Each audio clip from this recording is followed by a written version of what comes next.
Julius Randle gets traded to the Brooklyn Nets, and Nick Claxton goes to the Bulls, part of the cap space situation. So before the Giannis trade last night, we had this really fascinating three-team trade that popped up, which involved Julius Randle in the 20th pick going to the Nets. So the Nets now have another first round pick too. Brooklyn traded the third three pick, and the Bulls traded Mo Grail, who they called up from the G League team to fill the spot for the whole Jay Ivey botchery, which we don't need to get to that.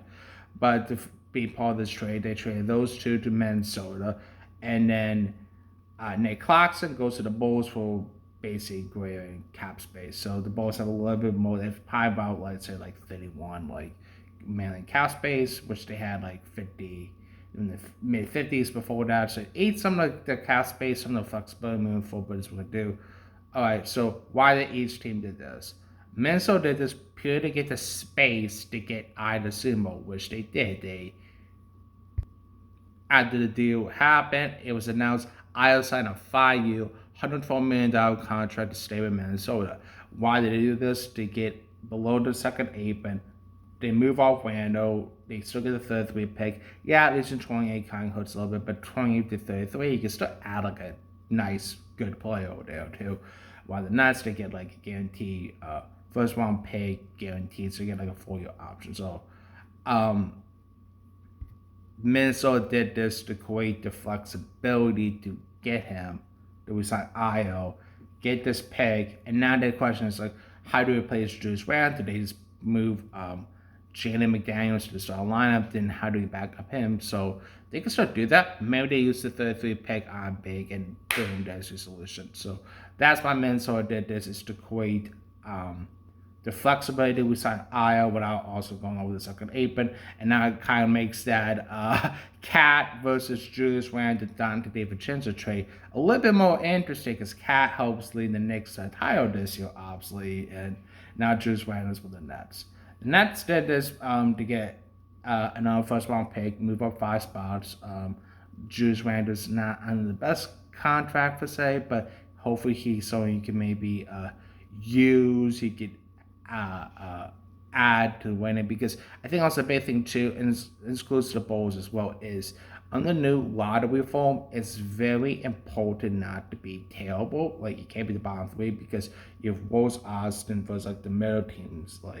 So it's actually an incentive to try to win a little bit and not be too terrible, because you want to increase your odds and stuff like that. And the fact that Nets don't have the number 6 pick tonight, they can still go up high and get a high pick next year and etc. like that. As for the Bulls, Nick Claxton is a fine, good player. He's 27. I personally like him. It adds stability to the front court line. You can have.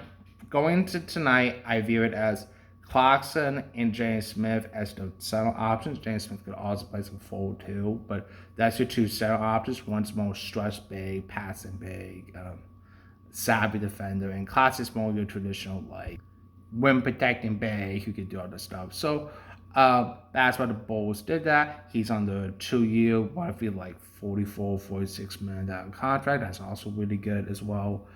And so he can flip down the line, and yeah, it kind of bites because I am a Bulls fan. It's like, man, they didn't get a extra pick, but Claxton's a good player, and he can help them out this year. While also you can flip him down the line too.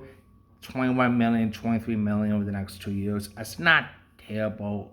It means you can flip him for something. So a good, solid role player for them.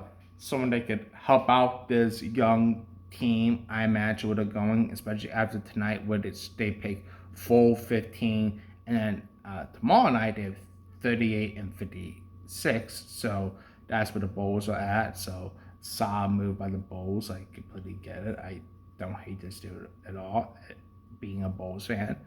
And for the Nets, makes sense. Move up a little bit. I would probably want a little bit more, maybe like another second round pick, because I'm taking a lot of money to sub Julius Randle, but I'm okay with that. And Minnesota makes sense. Like you want to resign Iowa, avoid the second apron. So overall, I understand why all three teams did this deal.